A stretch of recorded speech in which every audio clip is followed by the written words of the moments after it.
قال قال رسول اللہ صلی اللہ علیہ وسلم النکاح من سنتی فقال رسول اللہ صلی اللہ علیہ وسلم فمن رغب عن سنتی فلیس منی۔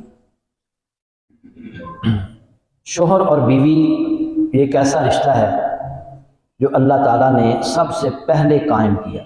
سب سے پہلا جو رشتہ اللہ نے بنایا تھا نا، وہ شوہر اور بیوی کا رشتہ، اور یہ رشتہ تمام رشتوں کی بنیاد ہے۔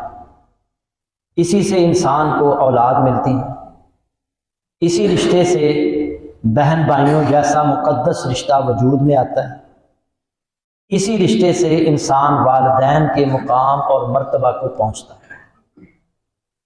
اس رشتے کو مضبوط بنانے کے لیے اللہ اور اس کے رسول صلی اللہ علیہ وسلم نے کچھ احکام دیے۔ اگر ہم ان کو جان لیں، ان پر عمل کریں تو یہ رشتہ مضبوط ہو سکتا ہے۔ لیکن اکثریت ایسے لوگوں کی ہوتی ہے کہ جن کو یہ علم نہیں ہوتا کہ میری شادی ہو رہی ہے، میرے ذمے میری بیوی کے کیا حقوق ہیں۔ لڑکی کو نہیں پتا میری شادی ہو رہی ہے، میرے ذمے میرے شوہر کے کیا حقوق ہیں۔ چند ایک میں آپ کے سامنے رکھوں گا، دعا کریں کہ اللہ تعالیٰ عمل کی توفیق عطا فرمائے۔ سب سے پہلے شوہر کی ذمہ داریاں کیا ہیں، بیوی کے کیا حقوق ہیں۔ پہلا حق بیوی کا یہ ہے وَآتُوا النِّسَاءَ صَدُقَاتِهِنَّ نِحْلَةً،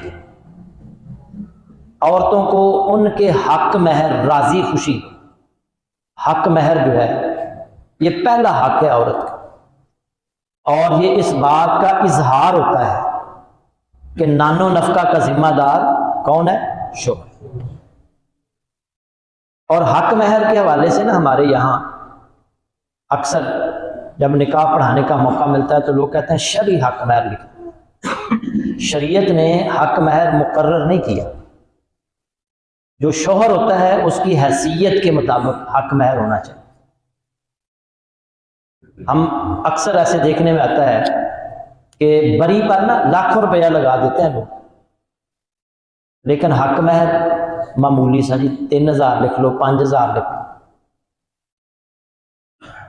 حق مہر حیثیت کے مطابق ہونا چاہیے، اور ایسا بھی نہیں ہونا چاہیے کہ بہت زیادہ لکھ دیں، وہ لڑکا جو ہے نا وہ دینے کی حیثیت ہی نہ رکھتا۔ ایک دفعہ نا وہ مجھے کسی نے پوچھا کہ قاری صاحب یہ حق مہر بہت زیادہ لکھا ہوا ہے تو کیا یہ رجسٹر ہو جائے گا؟ میں نے کہا کیا لکھا ہوا ہے حق مہر؟ میں نے کہا جی جو ہے وہ اتنے کروڑ روپیہ 10 مرلے کا پلاٹ اور گھر بھی اور فلاں فلاں۔ میں نے کہا وہ لڑکا جو ہے وہ دے سکتا ہے؟ انہوں نے کہا نہیں وہ تو نہیں دے سکتا، وہ تو رکشا چلاتا ہے۔ اندازہ کریں تو وہ ذہنوں میں کیا ہے، ذہنوں میں یہ ہے کہ کیڑا دینا ہے، کیڑا فرض ہے۔ جو حق مہر لکھا گیا نا وہ دینا ہے۔ ہاں اس میں رعایت دی گئی ہے کہ شادی کے موقع پر بھی دیا جا سکتا ہے، بعد میں بھی دیا جا سکتا ہے، کسی وقت بھی دیا جا سکتا ہے۔ لیکن اگر کوئی شوہر حق مہر دیے بغیر اس دنیا سے چلا گیا ہے تو اس کی وراثت جب تقسیم ہوگی تو بیوی کو پہلے حق مہر دیا جائے گا، پھر اس کی وراثت تقسیم ہوگی۔ بیوی کو اس کا حق جو بنتا ہے اس کے بعد دیا۔ ایک حق مہر جو لکھا گیا ہے وہ دینا ہے، الا یہ کہ وہ بیوی معاف کر دے اپنی آزاد مرضی سے، یہ بیوی کا حق ہے۔ بعد میں بھی دیا جا سکتا ہے، شادی کے بعد بھی مقرر ہو سکتا ہے، شادی کے موقع پر بھی مقرر ہو سکتا ہے، بعد میں بھی مقرر ہو سکتا ہے، بعد میں دیا بھی جا سکتا ہے۔ ایک صحابی بیمار ہو گئے، انہیں جو ہے محسوس ہوا کہ کہیں میری جان نہ نکل جائے، فوت نہ ہو جاؤں، تو میں نے تو فلاں بیوی کا حق مہر ہی مقرر نہیں کیا تھا۔ تو وہ کہنے لگے بھائی میں نے فلاں بیوی کا حق مہر مقرر نہیں کیا، تو مجھے خیبر کی جنگ سے جو مال غنیمت ملا تھا وہ میں اپنی بیوی کا حق مہر مقرر کر۔ تو وہ پتہ کتنا بنا تھا، اس کی بیوی کو وہ مال اسباب دیا گیا تو اس نے وہ بیچا تو 1,00,000 درہم اس کے پاس آئے۔ کتنے؟ 1,00,000 درہم۔ اندازہ کریں کتنا حق مہر انہوں نے دیا اپنی بیوی کو۔ آج سے 1400 سال، 1450 سال پہلے، 100 سال پہلے ساڑھے کسی نے لاکھ کا پتہ نہیں سی، انہوں نے اس وقت 1,00,000 درہم اکثر لوگ کہتے ہیں نہیں جو شرعی حق مہر ہے وہ لکھ دیں. میں نے کہا جو شرعی ہے پھر لکھ دو. اللہ کے نبی صلی اللہ علیہ وسلم کی بیویوں کا حق مہر وہی ہے شرعی ہے نا. 8 تولے سونا ہے, 8 تولے سونا بنتا ہے جو اللہ کے نبی نے اپنی بیویوں کو دیا. اور اللہ کے نبی صلی اللہ علیہ وسلم کے حالات کیسے تھے آپ جانتے ہیں, 2 مہینے چولہا نہیں جلتا تھا. اور حق مہر کتنا مقرر کرنا ہے؟ 8 تولے سونا. بہرحال حق مہر حیثیت, یہ مسئلہ جان لیں سمجھ لیں, حق مہر حیثیت کے مطابق ہونا چاہیے شوہر کی ہے, اور جو آسانی سے وہ دے سکے, جو آسانی سے دے سکے. النکاح ایسر, بہترین خیر و برکت والا نکاح وہ ہے جس کا خرچہ کم سے کم, جس میں حق مہر آسانی سے دیا جا سکے. ایک ام سلیم رضی اللہ تعالیٰ عنہ, ان کا خاوند فوت ہو گیا تو ابو طلحہ انصاری نے ان کو نکاح کا پیغام دیا. تو ابو طلحہ انصاری اس وقت مسلمان نہیں ہوئے تھے اور ام سلیم رضی اللہ تعالیٰ عنہ مسلمان تھی.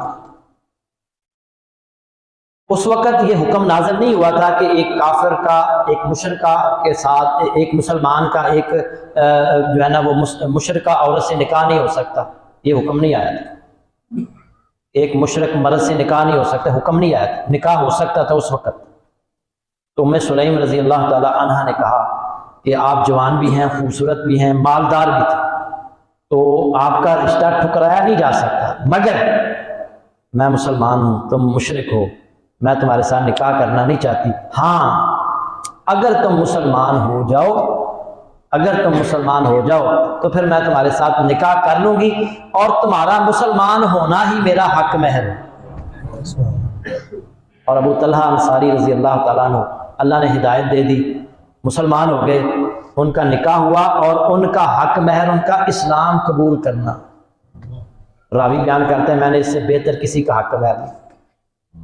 اندازہ کریں, ایک صحابی نبی صلی اللہ علیہ وسلم مسجد مجلس میں بیٹھے ہیں, ایک عورت کہتی ہے اللہ کے نبی آپ میرے ساتھ نکاح کر, اور میں مجھے حاجت نہیں. ایک صحابی کہنے میرے نال کر, اور میں جاؤ گھر جاؤ کوئی چیز لے کر آؤ حق مہر کی. وہ واپس آئے گھر سے ہو کر, اللہ کے نبی گھر میں تو کچھ بھی نہیں. اور میں کوئی لوہے کی انگوٹھی لے آؤ. وہ پھر گئے واپس آئے, اللہ کے نبی گھر میں لوہے کی انگوٹھی بھی نہیں. کہنے لگے یہ ایک چادر ہے جو میرے پاس, ایک ہی چادر ہے, اس کے 2 ٹکڑے کرنے, ایک حصہ حق مہر اس کو دے دیں, ایک مجھے دے دیں. فرمایا اگر اس کے 2 حصے ہو گئے نہ تیرے کام نہ اس کے کام ہے. وہ پریشان ہو کے بیٹھ گئے. آپ نے فرمایا اچھا وہ قرآن کون کون سی صورتیں تمہیں یاد ہیں؟ وہ کہتے ہیں جی فلاں فلاں صورت. فرمایا میں تمہارا ایسے نکاح کر دیتا ہوں, جو قرآن کی صورتیں تمہیں یاد ہیں یہ اپنی بیوی کو یاد کروا دینا, یہی تمہارا حق ہے. یہ بھی حق ہے. تو پہلا حق کیا ہے؟ حق مہر ادا کرنا.